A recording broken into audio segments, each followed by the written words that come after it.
So I think we can start with the questions. You said that you have studied modern languages in university. So I wonder how you decided to become a translator in the first place and the elements that lead you towards football translation and interpreting in special. Like what were your decisions like? Yeah, well, the thing I knew from my time at university was I was very passionate about my languages. You know, there are lots of languages students who go on to do all sorts of different things, teaching, lawyers, you know, or they might go and do another degree in something else afterwards, or they might have jobs in marketing where they get to use the languages sometimes, but not as the core element of their job. But I always knew I needed to be using my languages in my main job, because I couldn't imagine doing a job that was just in English. That didn't seem right to me, and I didn't mind teaching. I quite enjoyed teaching English abroad, and then being able to sort of use my language skills and bring in translation as an element of my teaching. I did enjoy that, but I also wanted to live in England, and I didn't really want to teach French or Spanish to students here. So when I was at university, my goal was to just improve my language skills as much as I could and sort of keep my options open. I didn't know that football translation, football interpreting existed. In fact, I only really found out about it towards the end of my second year of teaching. So this was in 2013 when I saw a job advertised for anyone out there who's into Spanish football. That there's a very famous pundit, writer, expert in the UK called Guillem Balaguer. He was looking for a translator to help him with his general works, an English speaker who spoke Spanish and also knew a bit about websites. And I thought I was a strong candidate at the time. A few people sent me the link and said, Mark, this sounds perfect for you. And Spanish has always been my favorite language out of all of them. I'd say probably Spanish, and now Italian is second. So when I saw that job existed, I thought, oh, wow, that could be the sort of thing I do rather than teaching.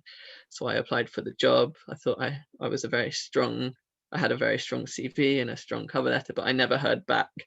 And I was very disappointed at the time, but as you'll find out, that there's a happy ending. So sort of a quick lesson here is an early disappointment might turn into something, you know, really, really crucial and important. So getting knocked back occasionally shouldn't let you give up on what you're trying to achieve. And then about 6 months later, I happened to bump into Guillem Balaguer himself at Luton Airport passport control. There was a long queue at passport control, and I think anyone who's traveling anywhere for the next few months will probably have long queues anyway. So you never know, that might be a good time to meet somebody. And I talked to him about the job, and he said they got someone in, but the job wasn't as exciting as it sounded. And I asked him, I said, well, you know, I speak Spanish, I speak a few other languages as well, I love football, have you got any advice for me? And he said he was writing a book, an authorized biography about Lionel Messi at the time. He had a translator, but there was a chance they would need someone else because there were very tight deadlines, and you know, there was a chance they might have something for me. So he asked me to email him, sent him my CV again, and then 3 months later I got a call from him saying, Mark, are you available to translate 12,000 words? This was on a Thursday. Are you available to translate 12,000 words by Monday from Spanish into English? I had never done anything anywhere near that big at university or at school. I think the longest translation I had done was maybe 2,000 words at the absolute most. And I opened the chapter on my laptop, and as an Arsenal fan, the very first line was about when Barcelona beat Arsenal in the Champions League final. So it seemed like he had somehow picked a very fitting yet painful chapter. Quickly, do a good enough job, and then I was offered some more work within that project. And at the same time, I also came across, via one of my lecturers at university, I came across a football translation and interpreting company called Clark Football Languages. It's called CFL. And the website is footballinterpreter.com if anyone wants to check them out. And I reached out to them and I said, I'm based in London now. I speak these languages. I'd love to do some work in football using my languages. And they provide translation services and interpreting services to football clubs, football clubs all over the world. They provide translations at tournaments. For example, we've got the Euros coming up this summer, and that's a huge multilingual event where everything needs to be translated into English. They also provide sort of website maintenance, social media for different football clubs, and also in the UK we've got broadcasters like BT Sport and Sky Sports, and if they ever need translation services, they usually go via CFL or one of their competitors. So if you are a freelancer for them, you might get that sort of work. It can range from translating a match report, an article for a club's website about a sponsor. It could be doing the actual tweets in English or whichever language they need translation into for a live match. It could be interviews with players where you get sent a video and you have to do the translation, and also the subtitling, which has become a key part of my job over the last 2 years. I've been doing lots and lots of subtitling. So it's not just doing a translation, but also making sure that the subtitles are in the right place in the SRT file, it's called. I'm not sure if you guys get to do any work with those, and making sure that the words are short enough and to be read easily, and they're on the screen for long enough. So that's also a big part of the job. So from those two sort of initial strands, so I had CFL on one side and Guillaume Balaguer on the other, and sort of I kept sort of doing work for them, and eventually I came across a few other media companies, and also FIFA themselves have a very big translation department, so I've also been freelancing for them for about the last 7 or 8 months.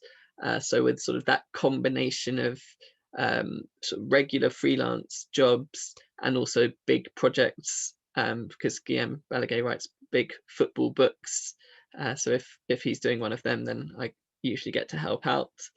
But at the moment, I'd say I actually prefer having regular shift jobs, where I know what I'm doing and I know my timing, because it actually helps with the structure of the week, rather than being sent a really long chapter or 2 or 3 chapters at a time and being told just sort of send it back when you can.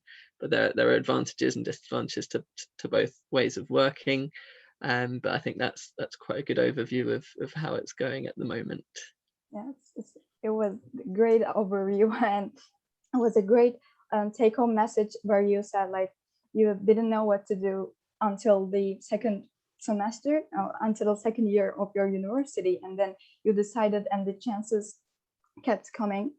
So I wonder, in the first years of your job when you started football interpreting and translation, how did you create your network, and what helped you create your network and market your business, like for the ones who wants to freelance themselves? Yeah, well, very good question. So once it seemed like this was what I was going to do, I made sure I had a website and a reasonable social media presence. So I got a Twitter account, and then a bit later on an Instagram account. LinkedIn is also quite useful. I've got a Facebook page. So I wanted to make sure that I wouldn't miss out on anything, and I have received jobs from Twitter, from networking with other translators, interpreters. So obviously the nature of what I do is it can be lonely in one sense, because I work from home, as well as I'm sure everyone's used to spending more time at home now. But for me, I've really spent most of my time working from home since I started working as a football translator and interpreter. So obviously that means you don't have the the interaction with other colleagues that you would get in a normal working environment in a workspace.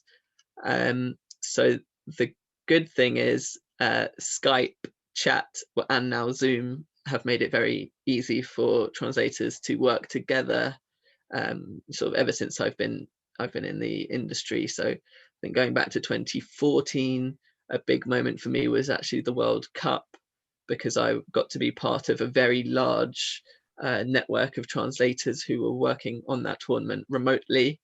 And it's the sort of thing where there's a 10-minute press conference, and then you're put into a small team of 3 or 4 people, and you have to do it. So you do 3 minutes each, and then you sort of put it together, or one person coordinates. So you do get to work as a team.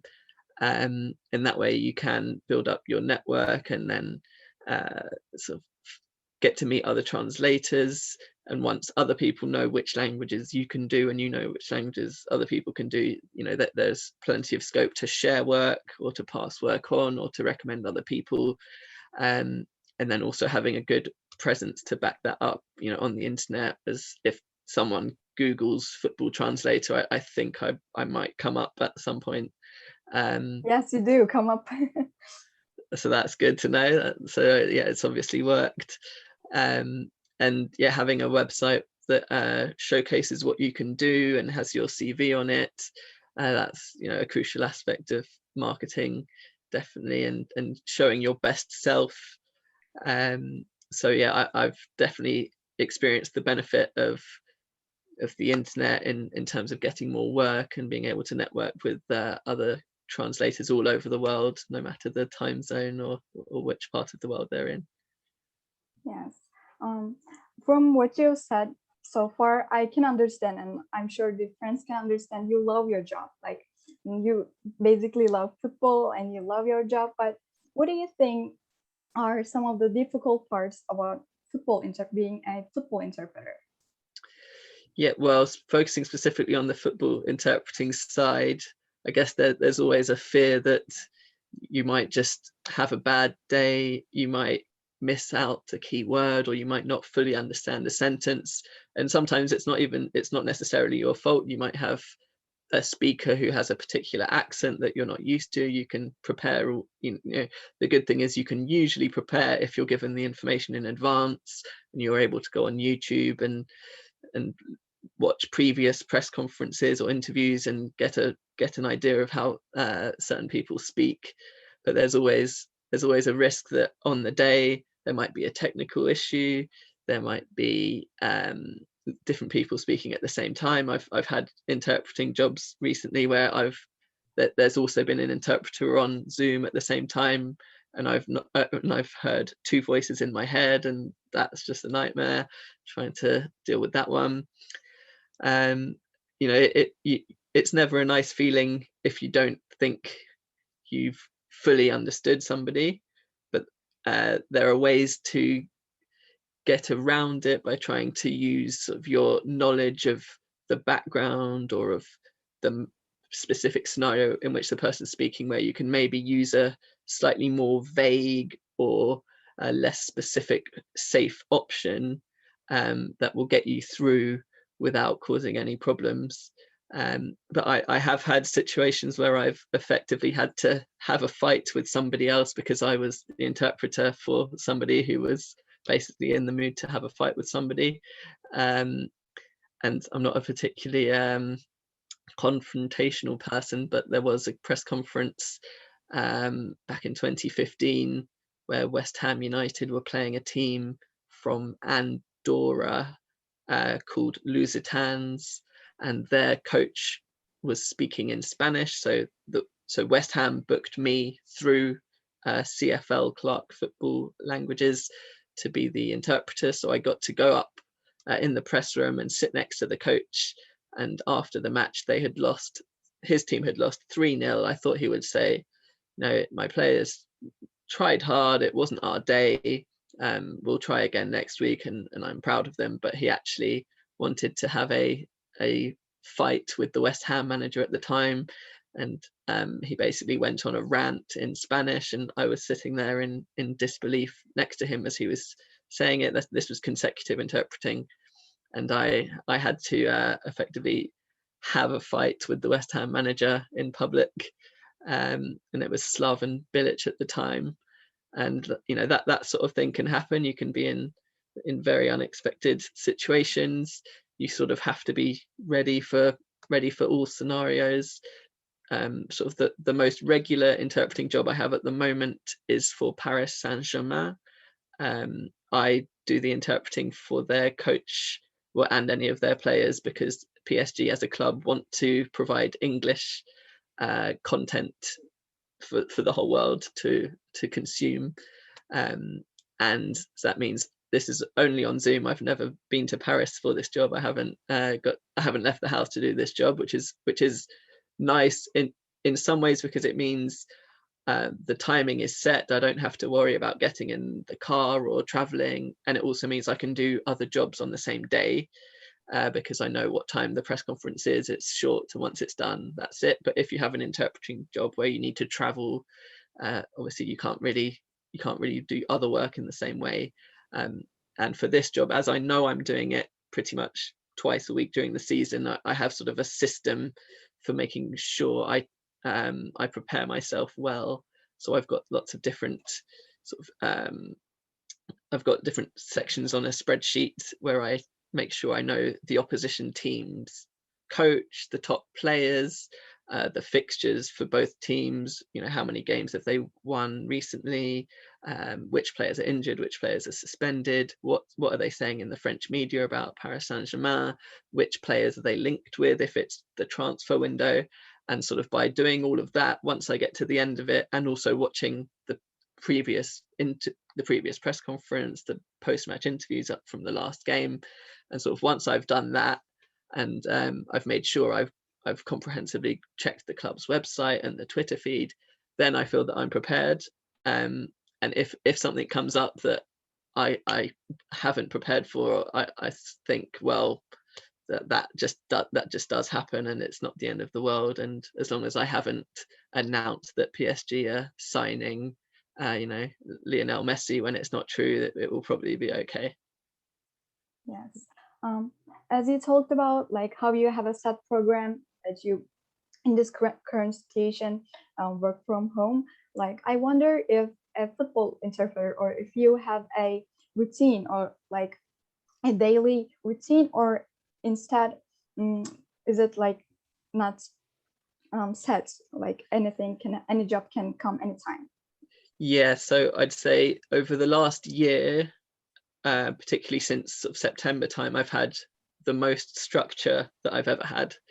But in the previous sort of 6 or 7 years, it's very much a case of being ready to do certain jobs without necessarily knowing when they might come in.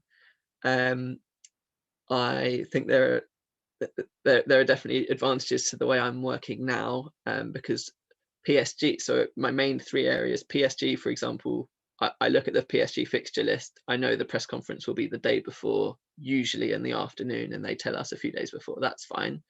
The FIFA job is specific shifts that are organized the month before, so I know exactly when I'm working for them. And the other main regular job I do at the moment is for CFL, as part of a small team that handles translations for specific Italian clubs, and we also have a shift rota.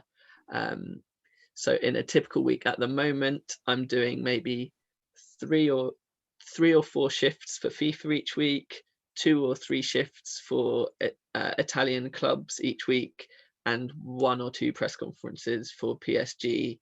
And with that volume of work, I'm in a lucky position where I don't feel I need to take on extra work. If other work comes in and I'm available, I can do it. Whereas beforehand, when I was starting out, there was definitely a feeling of, I really need to take on as much as I can. I need to build up. I need to expand my network as much as I can. And it does take time, but it, not such a long time that it's unreasonable. I'd say 5 or 6 years in to be feeling very established and happy with the amount of work and what I'm being paid for my work and my time, I think is reasonable, and wasn't something I was necessarily expecting would happen at this stage, but I'm very pleased that it has. And hopefully, if for anyone who's thinking about starting out, if the first few years are difficult, and it does take a bit longer than you might think, my advice would be to keep going, and there is scope to have a good structure in this industry, and also lots of flexibility, because the way I work, it's very flexible. I get to choose if I work in the morning, in the afternoon, in the evening, on the weekend. I've got a young son, so I've tried to maximize the time when I'm working, either when he's at nursery or in the evening when he's asleep. So that sort of thing is possible in this job, whereas in other industries it's much more difficult. Yes, definitely. And I wonder, what do you think are like the most must-have qualities for an football interpreter? Like, what do you think they could be? Well, I mean, the two core elements, of course, are excellent language skills and football knowledge. You can't do the job without both of them. You need to know your teams. You need to know your competition structures. You need to know how it works in different countries and in European competitions, or if it's a tournament, you need to know that the top two teams go through, and then it's the round of 16, and you need to be fully familiar with all of that. You probably need a good understanding of sort of the workings of a football club, and not necessarily on a particularly technical level, but to have an awareness of the structure with coaches, fitness staff, and then sort of higher up when you have the board and directors and chairman or presidents, depending on the country. And then obviously with your language skills, it's an ongoing thing. I often learn new words in every language that I speak, especially English.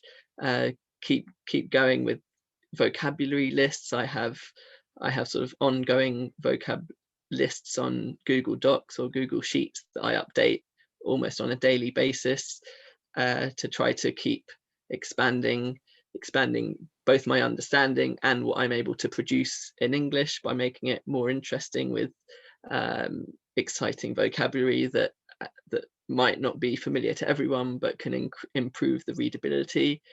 And beyond that, organizational skills are essential, because if you're effectively managing your own time and you're working when you want to work, you need to make sure that you have a good system that works for you, and you're able to work efficiently and to meet your targets, and keep your clients happy, because otherwise, the nature of being a freelancer is if you do one bad job or maybe two bad jobs, that line of work may dry up. They might go to someone else first, or you might fall down the pecking order.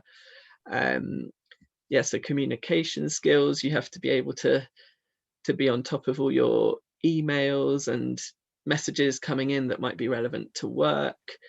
Also, I mean, it's a whole range of skills, definitely, but I think that those are probably the most important ones. Yes, thank you so much. And you talked about the West Ham situation, what happened there, and I wonder, like, could you tell us one of your favorite moments, or like one of your favorite experiences about your job? Yeah, well, so actually it was also with West Ham, but a very different scenario. So the one I mentioned before was at the start of the season, and that was the season when West Ham signed Dimitri Payet, who still is a very good player. He joined West Ham as a French speaker. He didn't really speak much English. He was happy to speak to the media, but only in French. And West Ham again booked me to go to the training ground almost every week at one stage, because he was doing really well. He was scoring lots of goals, getting lots of assists, and he did so well that he was actually nominated for the West Ham Player of the Season award at the end of that season. And there was a very posh event at a central London hotel, And so they told me, okay, Marc, come along to the event. We might have some short interviews with some of the players, like between meals or between awards.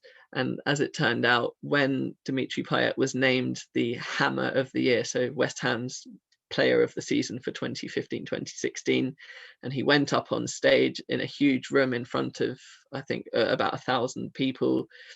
Everyone was chanting and singing his name, and then they started going speech, speech, speech. And I wasn't with him at the time, but a woman in the media department suddenly grabbed my hand and said, "Marc, quick, let's go." So she took me up to the stage and basically pushed me onto the stage and said, "Marc, just do whatever he says." And Dimitri Payet said a few words. He basically whispered them into my ear, and then I said, "I am very pleased to have won this award." And if you look at the photos and the videos, it kind of looks like I was actually the West Ham player of the season that year, which was a very nice touch. And being able to interpret in that scenario was surreal. It was my heart was racing, but luckily it all went well. He was saying, happy, positive things, and all the West Ham fans in the room were very happy as well. Yes, it's such a good memory for you, like to tell your children in the future and to tell everyone. And indeed. Yes, you said that like if you want to make have this job as your profession, you should know and be fond of football. But what if like I'm not that much interested in football, but I want to become a football translator? Like, do you think it's possible or not? Yeah, well, I think if you're motivated to get into this industry, so the key things in football that I mentioned earlier, that none of them are that complicated. It's just more a case of building up your knowledge over time, with access to information, social media, different websites for clubs, and being able to go on YouTube and watch videos of all sorts of people speaking about football or analysing football. I think that there is plenty of scope to do that. And obviously I can hear your English is absolutely incredible. So I'm sure you would have no issue with the normal linguistic side of things, but maybe with player names, and club names or formats of tournaments, that sort of thing, you might need to be fully aware of that for a specific job to be able to give yourself the best chance of getting it, as much of it correct as you can. Yes, these are very good advices. And I wonder, like, with this much of experience in the profession, to students like us, what would you advise to improve ourselves and get ready for the field? Yeah, so obviously you guys, I think, are all based in Turkey, and in Turkey, I know you've got a few very big football clubs. Yeah.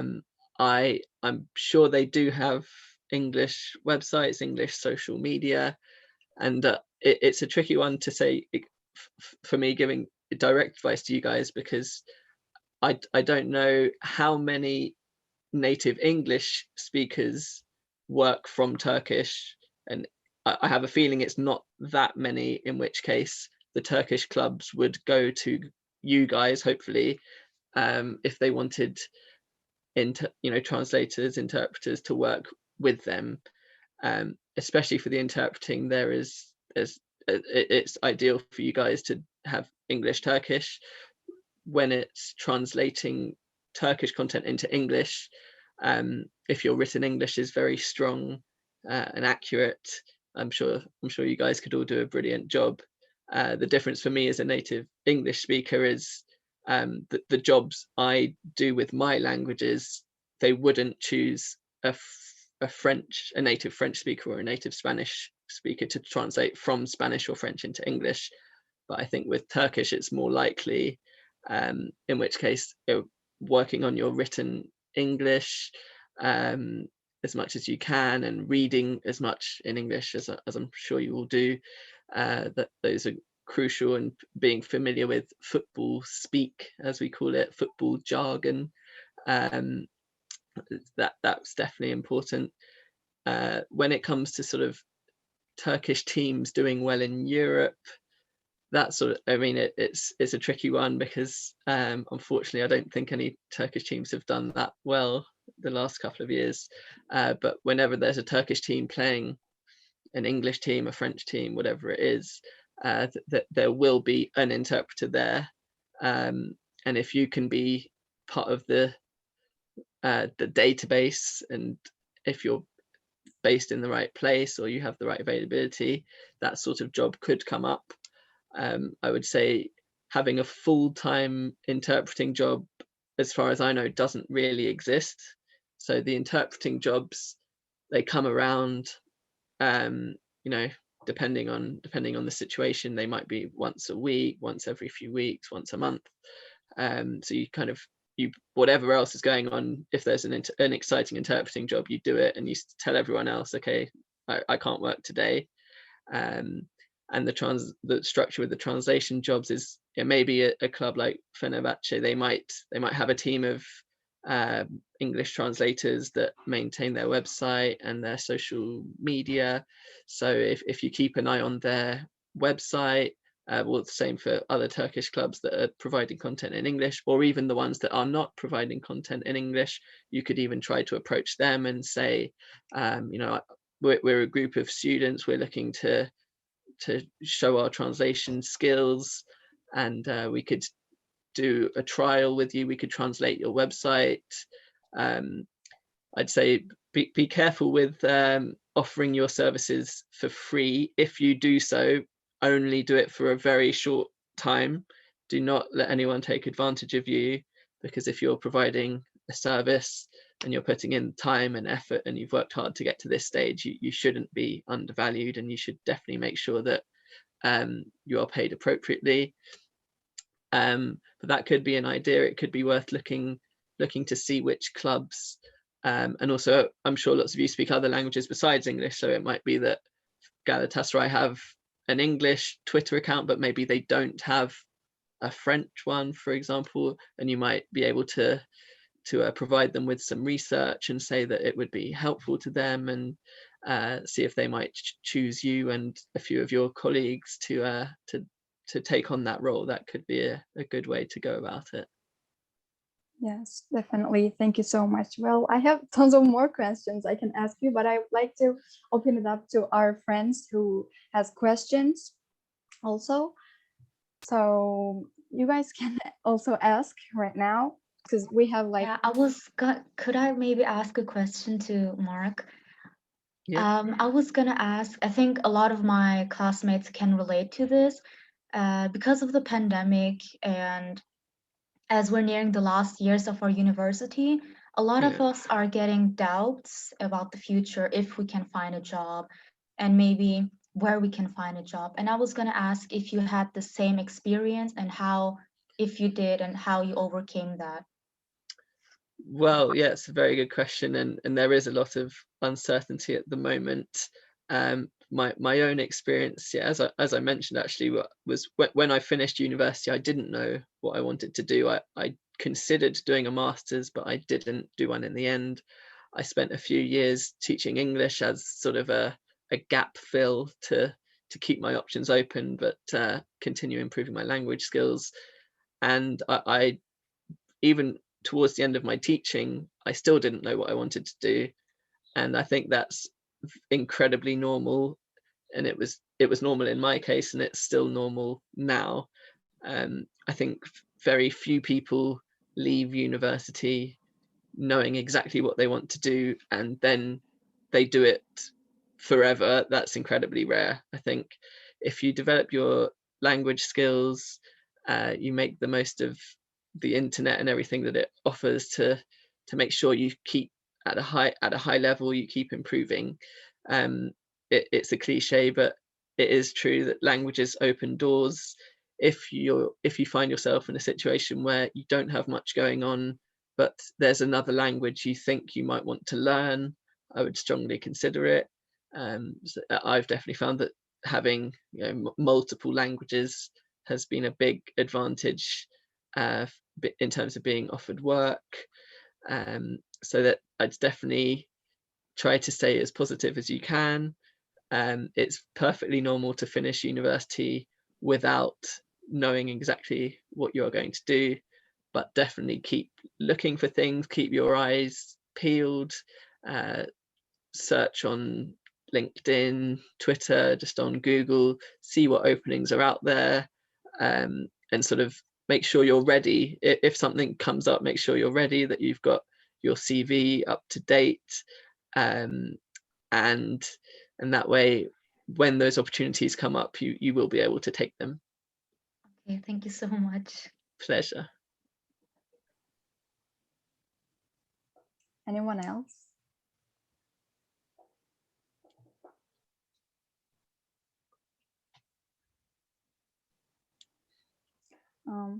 If not, I'd like to ask about you. What do you think are the most frequently used language pairs in football and like football translation? Since you told like there's less Turkish to English, but there's more out there.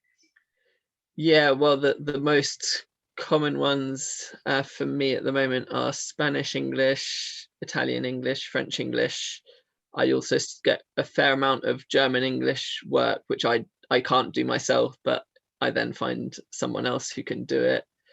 It also depends on tournaments. Obviously, with the Euros this summer, they're all over Europe, so that means there'll be a big range of languages spoken, both because of the teams competing and also the host countries.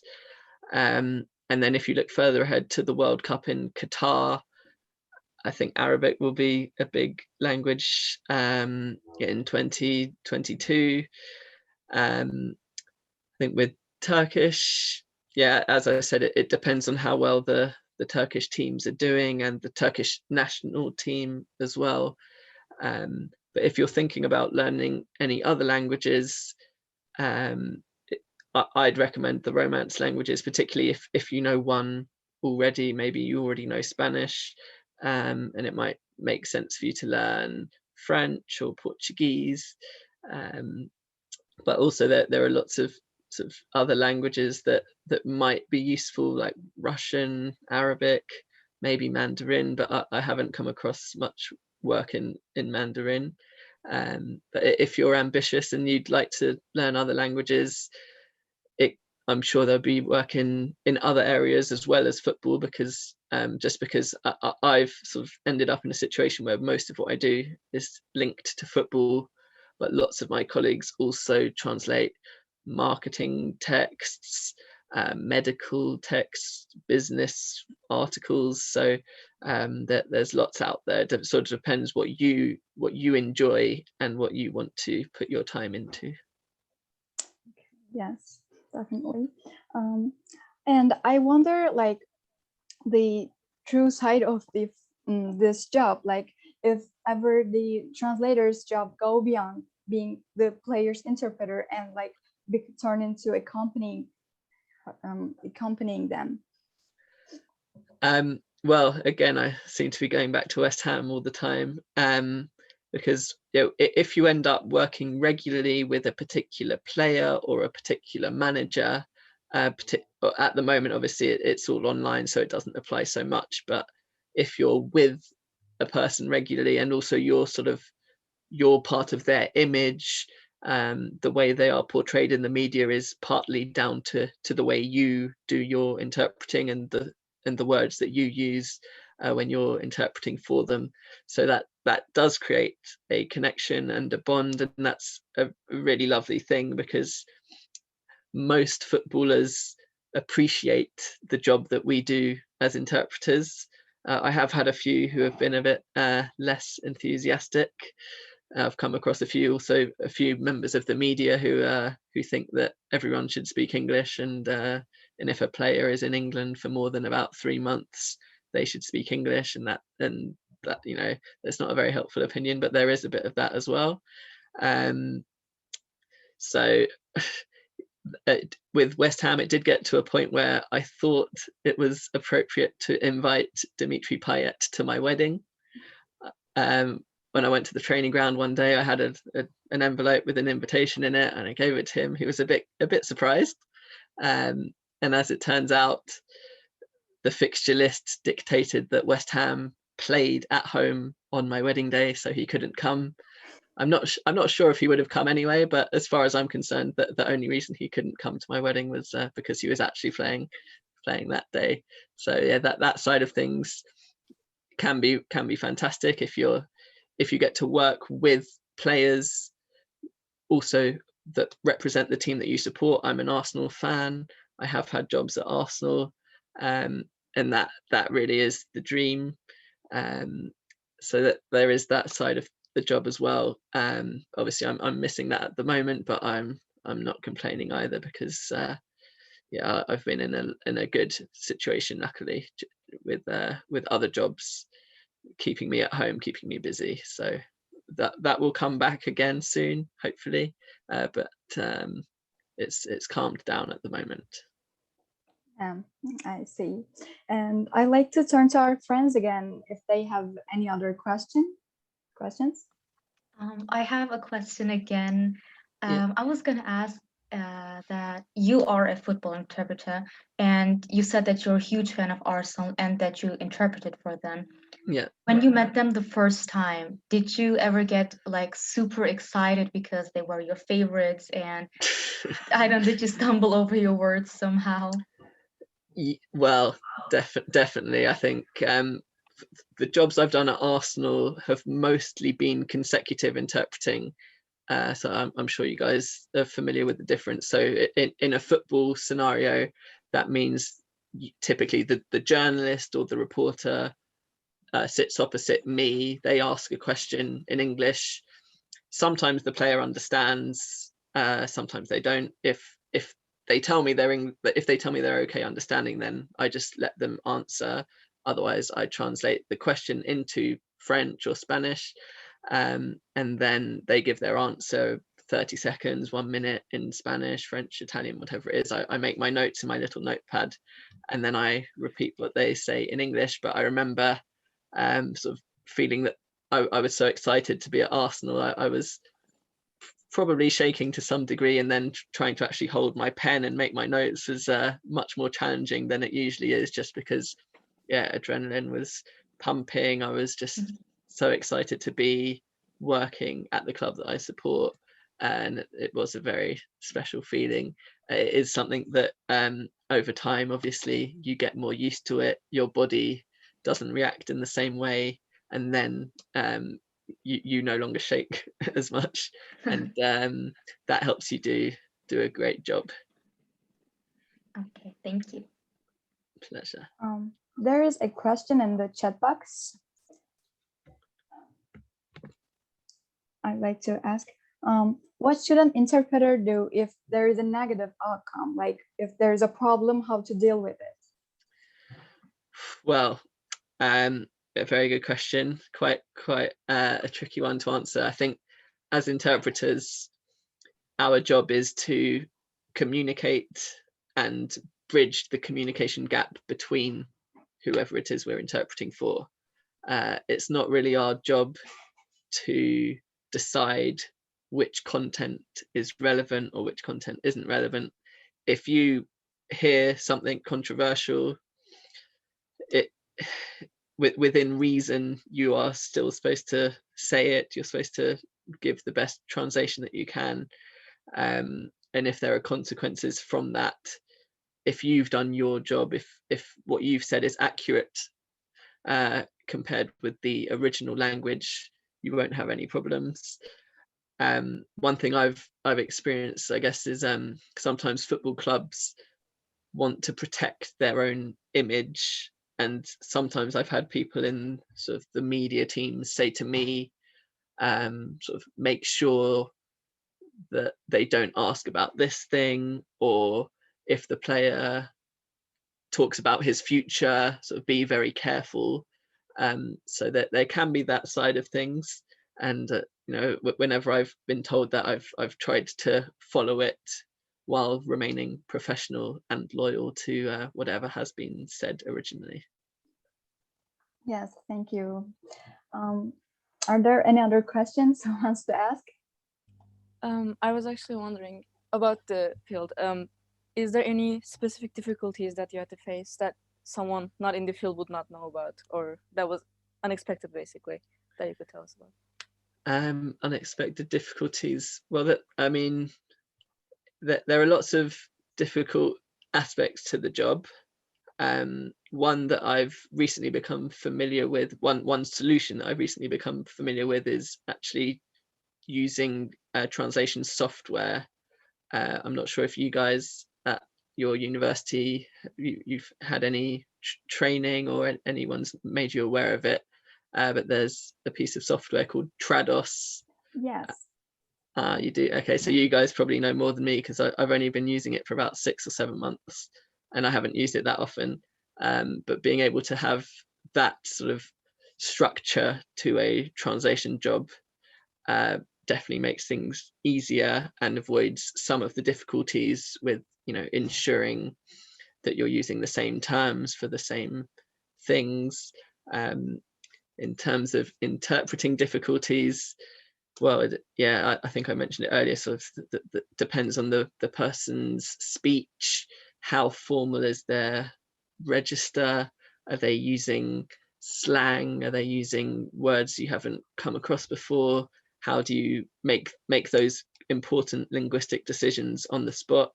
A lot of it is instinct, and you sort of have to trust yourself to say the right thing, and the more you practice, the more options you'll have in your head, and the longer your vocabulary lists are, the more vocabulary you'll have running around your head, to make sure you can make the best choice possible. But there are difficulties.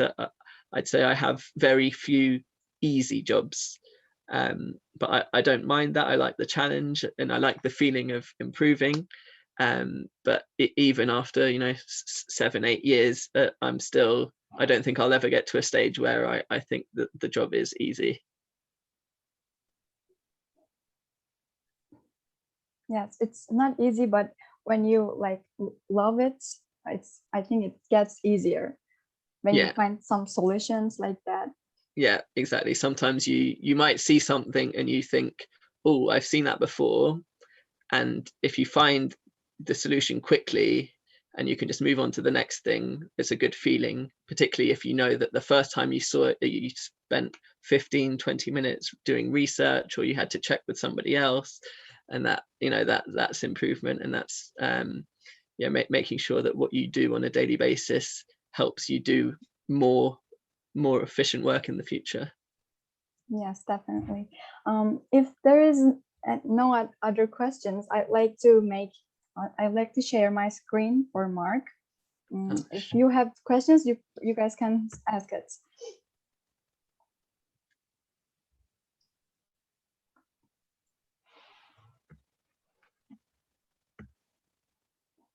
So, can you see it right now? Yes, I can see. So it's Turkish. I'm sorry, it's Turkish, but to thank you, we made a donation on behalf of you to Tema, which is an NGO, Turkish NGO for reforestation and protection of natural habitats. Oh, wow, fantastic. What an amazing cause. Oh, thank you so much. That's brilliant. What a lovely idea. And for a memory of today, can everyone please open their cameras and can I take a screenshot? Since we are coming to end of our time, I guess. Perfect. Yeah, and feel free to tag me on your social media posts. It's Marc Linguist on Twitter, Marc Football Translator on Instagram. Okay. I look forward to seeing them. Oh, nice to see your faces as well, guys. Okay, I got it. And I'll make another quick Turkish explanation if you are okay. Arkadaşlar 5 dakika hani etkinlik bittikten sonra kalabilirseniz rica edersem hani çok süper olacak. Okay. Well, thank you so much for being here with us today. I was so excited for this meeting, and I'm still excited that I met you. And I'm sure that our friends are also glad. Thank you. Thank you very much for having me. If you guys want to reach out, connect on social media, if you've got any more questions that you think of later, yeah, feel free. My website's marcjoss.com, and yeah, I'd be more than happy to answer any of your questions. And I wish you all the best of luck with the rest of your university degrees, and I hope that lots, and well, if not all of you, become very successful translators and interpreters in the future. That would be fantastic. Yes, thank you. Actually, our friend Berkay connected you first, and he can't be here today. He's so sorry about it and wanted to tell you. Yes. Yeah, I was looking out for his name, but I didn't spot it. He says hi. And okay, please say hi. Pleasure.